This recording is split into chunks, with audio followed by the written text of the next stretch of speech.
कहानी सत्य का अन्वेषण। गांव के बाहर एक पुराना और रहस्यमय मंदिर था जो वर्षों से किसी को नहीं दिखा था। गांव वालों ने वहां जाने से हमेशा मना किया था। उनका कहना था कि उस मंदिर में अनदेखे और रहस्यमय शक्तियां बसती हैं। लेकिन एक दिन एक साहसी युवक नामक अर्जुन ने तय किया कि वह इस रहस्यमय मंदिर की सच्चाई का पता लगाएगा। अर्जुन को बचपन से ही धार्मिकता और सत्य की खोज में गहरी रुचि थी। उसने सुना था कि मंदिर के अंदर एक प्राचीन ग्रंथ छिपा हुआ है जिसमें सच्चाई और न्याय की अद्भुत बातें लिखी हुई हैं। अर्जुन ने सोचा, अगर मुझे उस ग्रंथ को मिल गया तो मैं गांव वालों को दिखा सकता हूं कि मंदिर के भीतर कोई बुरी शक्ति नहीं है। रात के अंधेरे में अर्जुन ने अपने साहस को संजोते हुए मंदिर की ओर चलना शुरू किया। जैसे ही वह मंदिर के करीब पहुंचा, उसने महसूस किया कि वातावरण में एक अजीब सी ठंडक और गहराई है। मंदिर की दीवारें अत्यंत पुरानी और जर्जर थीं और दरवाजा बेहद भारी था। अर्जुन ने दरवाजा खींचा और वह खुल गया। अंदर प्रवेश करते ही अर्जुन को एक अजीब सी शांति का अनुभव हुआ। मंदिर के भीतर एक प्राचीन मूर्ति और एक पत्थर की चौकी पर रखी हुई पांडुलिपि उसके सामने थी। पांडुलिपि को देखकर अर्जुन ने सोचा, यह वही ग्रंथ है जिसे मैंने सुना था। वह धीरे धीरे पांडुलिपि के पास गया और उसे खोलने की कोशिश की। जैसे ही उसने पांडुलिपि खोली, अचानक एक हल्की सी चमकने लगी।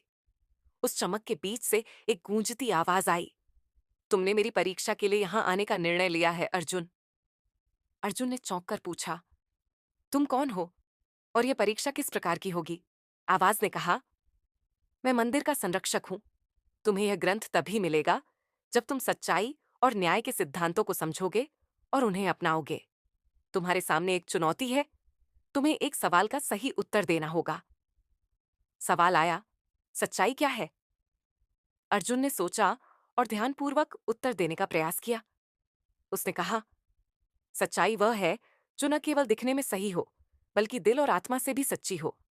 सच्चाई का पालन करना हमेशा मुश्किल होता है, लेकिन यह हमें आत्मिक शांति और विकास की ओर ले जाती है।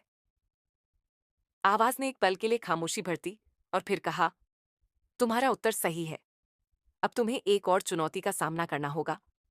तुम्हें उस पांडुलिपि को सही ढंग से समझना होगा और उसका संदेश ग्रहण करना होगा। अर्जुन ने पांडुलिपि को पढ़ना शुरू किया और देखा कि उसमें सत्य, धर्म और न्याय की शिक्षा थी। ग्रंथ ने उसे बताया कि सत्य और धर्म का पालन करने से व्यक्ति आत्मिक और सामाजिक विकास की ओर बढ़ सकता है। पांडुलिपि में यह भी लिखा था कि अपने भीतर के सत्य को जानने और स्वीकारने से ही व्यक्ति सच्ची स्वतंत्रता प्राप्त कर सकता है। अर्जुन ने पांडुलिपि को ध्यानपूर्वक पढ़ा और समझा। वह समझ गया कि मंदिर का रहस्य केवल बाहरी दिखावे में नहीं था, बल्कि उसकी शिक्षा और संदेश में था।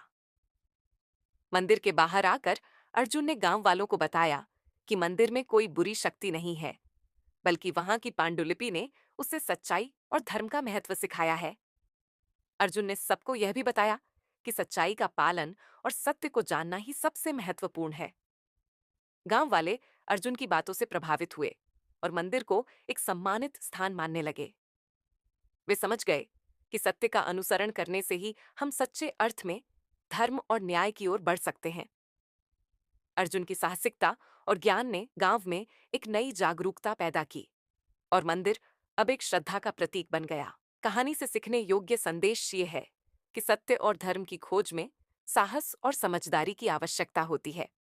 बाहरी रूपों से ज्यादा महत्वपूर्ण होता है उस स्थान या वस्तु के